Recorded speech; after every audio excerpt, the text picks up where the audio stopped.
കൂട്ടുകാരെ, ഇന്നത്തെ നമ്മുടെ ഒരു കുക്കിംഗ് വീഡിയോ ആണ്. ഇനി കുക്കിംഗ് വീഡിയോ ഇടാന്ന് വെച്ചു. അപ്പോൾ ഇന്ന് നമ്മള് മീൻ മേടിച്ചിട്ടുണ്ടായിരുന്നു. അപ്പൊ മീനിന്റെ വീഡിയോ ആണെന്ന് കാണിക്കാൻ പോകുന്നത്. ഇത് നമ്മുടെ മോദത്തുണ്ടമാണ്. മോദത്തുണ്ടം കഷ്ണമീനാണ്. ഇത് ഞാൻ കഷ്ണമാക്കി മേടിച്ചതാണ്. അവര് കട്ട് ചെയ്ത് തരുവേ. അപ്പൊ മോദം നല്ലതുപോലെ കഴുകി എടുത്തിട്ടുണ്ട്. ഇനി നമുക്ക് മീൻകറി ഉണ്ടാക്കിയാലോ. അപ്പൊ മീൻകറി ഉണ്ടാക്കാൻ വേണ്ടി വേണ്ട സാധനങ്ങൾ സവോളയുണ്ട്. ഇപ്പൊ സവോള ഞാനിപ്പോ 2 സവോള മീഡിയം സൈസിലുള്ള സവോള എടുത്തിട്ടുണ്ട്. നീളത്തിൽ അരിയുക. പിന്നെ അതിനുശേഷം കറിവേപ്പില എടുത്തിട്ടുണ്ട്, അത് ആവശ്യത്തിന്. പിന്നെ ഇഞ്ചി എടുത്തിട്ടുണ്ട്. ഇഞ്ചി ഒരു കഷ്ണം മൊത്തം ഫുള്ളായിട്ട് അരിഞ്ഞ് നീളത്തിൽ അരിഞ്ഞെടുത്തിട്ടുണ്ട്. പിന്നെ വെളുത്തുള്ളി ഒരു 6 കഷ്ണം നീളത്തിൽ അരിഞ്ഞത്. അപ്പൊ നമുക്ക് കറി ഉണ്ടാക്കിയാൽ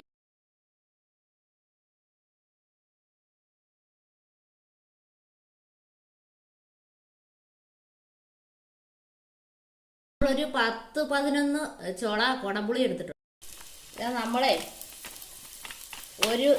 ഒരു സ്പൂൺ 1.5 സ്പൂൺ മുളക് പൊടി നമ്മൾ ഇടുവാണ് ഈ സവോളക്കകത്തേക്ക്. ഇനി ഇതൊന്ന് മുളക് പൊടി ഒന്ന് നല്ലതുപോലെ ഒന്ന് മൂപ്പിച്ച് കൊടുക്കാം. അപ്പം മുളക് പൊടി നല്ലതുപോലെ വഴന്നിട്ടുണ്ട്. ഇനി നമുക്ക് ഇതിലേക്ക് പുളിയും വെള്ളവും എല്ലാം കൂടെ ഒന്ന് ഒഴിച്ച് കൊടുക്കാം. ഓക്കെ, പുളിയും വെള്ളവും എല്ലാം കൂടെ ഒഴിച്ച് അരപ്പൊന്ന് നല്ലതുപോലെ തിളപ്പിച്ചെടുക്കണം. കുറേ വെള്ളം കൂടെ വേണേ.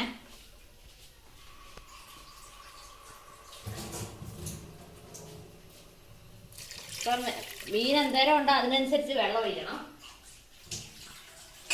അപ്പം ചാറ് വേണമല്ലോ, അപ്പം വെള്ളം വേണം വേകാനും ഒക്കെ ആയിട്ട്.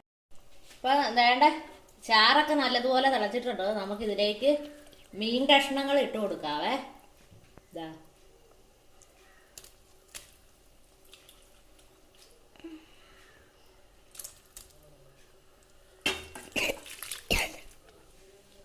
ഇനി നമുക്കൊന്ന് ഇളക്കി കൊടുക്കാം. മീനിൻ്റെ അകത്തേക്ക് മുളകൊക്കെ നല്ലതുപോലെ പിടിക്കാൻ വേണ്ടി നല്ലതുപോലെ ഒന്ന് ഇളക്കി കൊടുക്കാം.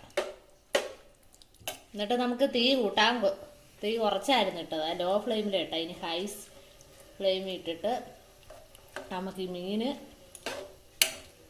വേവിച്ചെടുത്തോണ്ട് വരാം. അപ്പം നമുക്കിത് അടച്ചു വെക്കാം. ഇത് അടച്ചു വെച്ചിട്ടുണ്ട്. അപ്പം മീൻ ഇപ്പം ലോ ഫ്ലെയിമിൽ കിടക്കട്ടെ. കുറച്ച് കഴിയുമ്പോൾ ചെറിയ തീയിലിട്ട് വേവിക്കാം. ഇനി ഞാൻ ചെറിയ തീയിലേക്ക് ആക്കുവാണ്. ഇതിവിടെ കടന്ന്. അപ്പം നമ്മുടെ മീൻകറി ഇവിടെ റെഡി ആയിട്ടുണ്ട്. ഇതാ ചോറിനൊക്കെ കൂട്ടാൻ നല്ല ടേസ്റ്റി ആയിട്ടുള്ള മീൻകറി. പിന്നെ അപ്പത്തിനും കൂടെ മീൻകറി കൂട്ടി കഴിക്കാം. അപ്പോൾ ഇന്നത്തെ വീഡിയോ ഇത്രയേ ഉള്ളൂ. വീഡിയോ ഇഷ്ടപ്പെടുവാണെങ്കിൽ എല്ലാവരും ഒന്ന് ലൈക്ക് ചെയ്യുക. പിന്നെ നമ്മുടെ ചാനലൊന്ന് സബ്സ്ക്രൈബ് ചെയ്യണം. എല്ലാവരും ഫുള്ളായിട്ട് വീഡിയോ കാണാൻ ശ്രമിക്കുക.